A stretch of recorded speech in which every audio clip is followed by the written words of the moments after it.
प्रहर भूप नीत जागा, पाछिल पहर भूप नीत जागा, पाछिल प्रहर भूप नीत जागा, पाछिल पहर भूप नीत जागा, जो हमारी बड़े अचरज लागा, आज नए बड़ अचरज लागा, जाहु सुमंत्र जगावहु जाई, जाओ सुमंत्र जगावहु जाई, कीजे काज रजायस पाई, कीजे आज रजायस पाई, हेतु जान जगदीश, राम राम रटि ढोर किए, करई न भरम महेश, करई न भरम महेश, करई न भरम महेश। महाराज दशरथ तो 4 बजे जग जाते थे, आज क्या बात है, बड़ा आश्चर्य हो रहा है। सुमंत्र आप जाइए और देखिए कि महाराज क्यों नहीं जगे।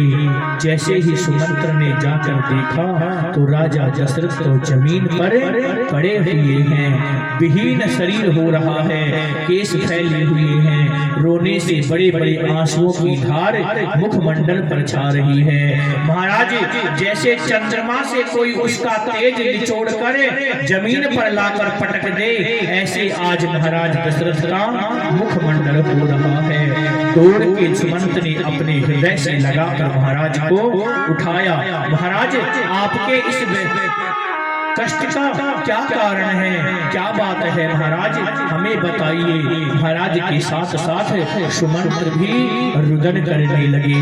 महाराज दशरथ का तो कंठ अवरुद्ध हो गया, कुछ बोला नहीं जा रहा है। सुमंत्र ने सबको बुलाया, सुमंत्र को कैकेयी ने सारी घटना बताई है। जैसे ही कैकेयी ने सारी घटना बताई, सुमंत्र तो सचिव है, कौशल्या मैया आई। कौशल्या मैया राजा दशरथ को लेकर वहां पर बैठाती हैं। सबको जैसे ही खबर राघव जी को पड़ी तो रामचंद्र अपने छोटे भाई लखन सहित दौड़कर पिता के महल में आते हैं। पिता के महल में जैसे ही आए तो पिताजी के इस दृश्य को देखकर राघव जी ने पिताजी को थोड़ा धीर भगाया। अरे पिताजी, आप तो इस अयोध्या के तिलक हैं, आपके ऊपर इस प्रकार शोभा नहीं देता, आपके इस मलिनता का क्या कारण है। मैया कैकेयी ने आज राघव को सारी बात बताई है। तुम्हारे पिताजी को राम तुम्हारे ऊपर अधिक मोह है, इसके कारण इनकी ये दुर्दशा हो रही है। राघव जी ने कहते हैं मैया आप हमें बताओ क्या बात है। राघव जी से मैया कैकेयी ने सारी बात बताई। कहा राघव तुम चाहो तो मना कर सकते हो बेटा कि हम नहीं जाएंगे, क्यों कि वचन तुमने नहीं, वचन तुम्हारे पिता ने दिया है। महाराज रामचंद्र कहते हैं मैया अपने माता पिता के चरण में तो हर संतान विश्वास करती है, हर संतान जो नालायक पुत्र भी होगा वो भी अपने माता पिता के चरण स्पर्श करता है। पर मैया बड़ा भाग्यशाली बेटा वो है जिसे अपने माता पिता के वचन निभाने को प्राप्त हो जाएगी। हाथ जोड़कर इस व्यास पीठ से हम निवेदन करेंगे भैयाओं, किसी का सम्मान करो मत करो, किसी संत का सम्मान मत करो। यदि तुम्हारी बुद्धि इतनी ही मलिन है, भगवान के मंदिर में मत जाओ, पर भूल के भी अपने माता पिता का दिल मत दुखाना। यदि जिस पुत्र ने अपने माता पिता के सामने जबान चलाई, जिस पुत्र ने अपने माता पिता के विरुद्ध आचरण किया, समझ लेना उसने अपने दुर्भाग्य की रेखाएं अपने हाथ में जागृत कर ली हैं। कभी भूल कर भी अपने कारण अपने माता पिता की आंखों में आंसू नहीं आना चाहिए।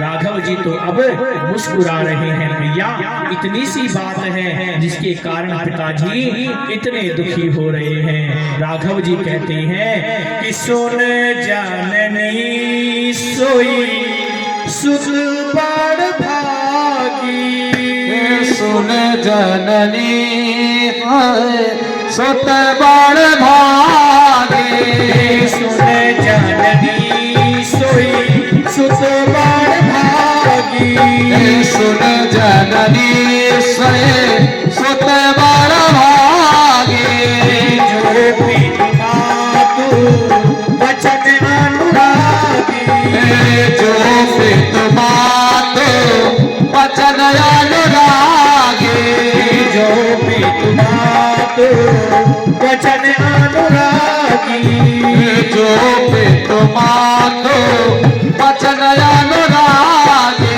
भैया वो बेटा भाग्यशाली है जिसके वचन निभाने को अपने माता पिता के लिए हुए संकल्प को पूरा करने का सौभाग्य मिल जाए, वो बेटा सबसे भाग्यशाली है।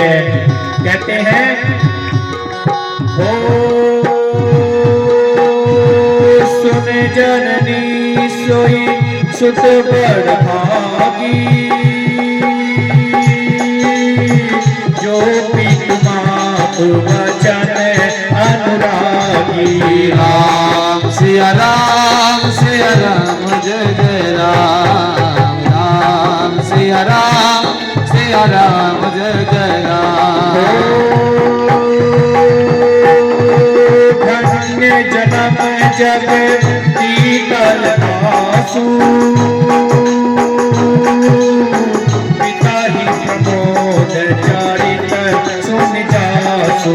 राम सिया राम जय जय राम, राम सिया राम जय जय महाराज राम। अपनी मैया के पास जाते हैं, कौशल्या मैया से कहते हैं मैया हो पिता कीने मोहि कानन राजू, जह सब भांति मोहि बड़ काजू। राम सिया राम जय जय राम, राम सिया राम जय जय राम। आयस देहि उदित मन गाता, जेहि मोद मंगल आनंद जाता। राम सिया राम जय जय राम, राम सिया राम जय जय राम।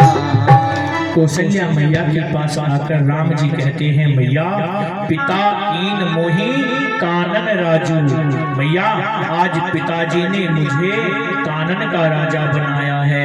मैया एक बात बता, जो बड़ा बेटा होता है उसको बड़े सिंहासन पे बैठना चाहिए या छोटे बेटे को बड़े सिंहासन पर बैठना चाहिए? मैया कहती है बेटा बड़े को बड़े राज्य पे बैठना चाहिए, छोटे को छोटे राज्य पे बैठना चाहिए। राघव जी हाथ जोड़कर कहते हैं मैया पिताजी ने छोटे सिंहासन अयोध्या के राज्य पर मेरे भाई भरत को बैठाएंगे, वो छोटा है और मैं बड़ा हूँ, तो मुझे कानन का राज्य पिताजी ने दिया है। मैया कहती है कानन किसे कहते हैं बेटा? तो सुमंत्र का पुत्र वही बगल में बैठा था, हिल हिलाकर रोने लगा। मैया इसका स्वभाव तू जानती है कितना सरल है। अरे कोई कानन का राज्य नहीं दिया, पिताजी ने 14 वर्ष के लिए राम को वन दे दिया है। जैसे ही कहा 14 वर्ष के लिए वन दे दिया है। कौशल्या मैया कहने लगी, जितना अधिकार पिता का पुत्र पे होता है उतना ही अधिकार माँ का भी बेटे के ऊपर होता है। यदि पिताजी ने वन दे दिया तो मैं अपने बेटे को, अपने कलेजे को, टुकड़े को यहाँ से नहीं जाने दूंगी, चाहे जो हो जाए। राघव जी कहते हैं, मैया मुझे अकेले पिताजी ही नहीं, माता पिता दोनों की आज्ञा हुई है। मुझे मेरी मैया कैकेयी ने भी कहा है कि राघव तुम वन चले जाओ। हो जो भी तुमात कहो वन जाना, तो पूनन सब राम सिया राम जय जय राम। यदि माता पिता दोनों ने कहा है कि वन चले जाओ तो बेटा उस कानून के राज्य जंगल को भी तू अपना अवध ही मानना, और वहां पे वन देव को अपने पिता और वन देवी को अपनी मैया समझना।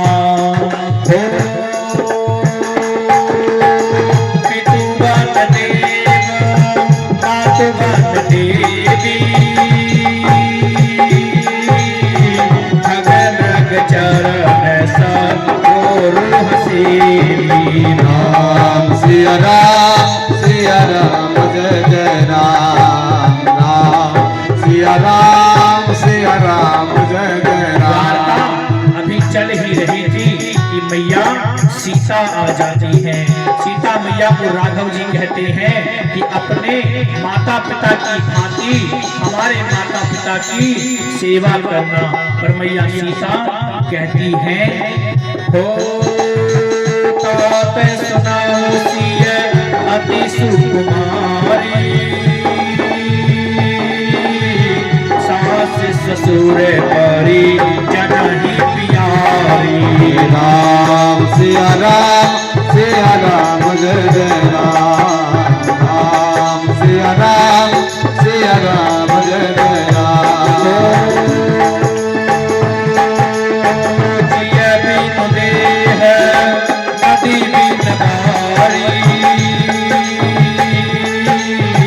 तैसे ही नाथ पुरुष बिनु नारी।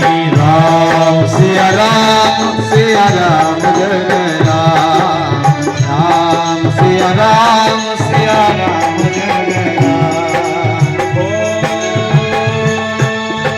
मंगल भवन अमंगल हारी, प्रभु दशरथ अवध बिहारी। राम सिया राम